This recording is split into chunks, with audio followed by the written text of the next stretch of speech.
In 90 days, we are all dead. The coronavirus hit the world in 2020. While the headlines of the newspapers got more and more annoying, fear of a worldwide epidemic spread rapidly. But how does the virus really spread? What model can we use to describe the evolution of infections? You can find all known data for the coronavirus on the internet. The number of confirmed infections can be found for every day. You just have to collect them and bring them into a useful order. The x-axis shows the number of days, whereas the y-axis shows the number of infected people. The red dots show the data we collected. You can now start modeling the data using different models and see which one fits to the data you found. So, is the evolution of infections linear? If it were linear, it would last about 9 million days before all humankind would be infected. So, you would live for 25,000 years until you die, unless your body won't let you.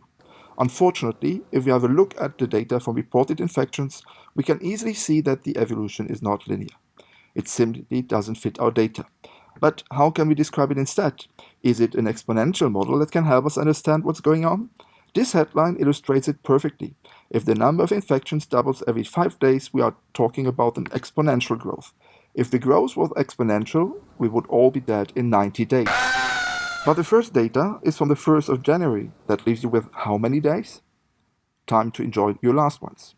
Luckily for you, the exponential model doesn't fit to the reported data. Lucky us. Let's now see if a logistic model could represent the evolution of the corona infection. As we can see, the infection starts slowly, then spreads rapidly, and at some point the spreading flattens up.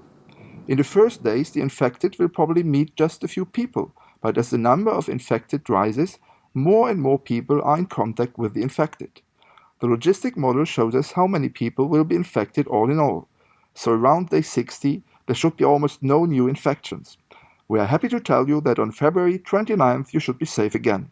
So the peak of the infection should be around 93,000 people. Let's wait and see if our modeling has been useful. And what can we learn from this? Mathematics is more than solving exercises.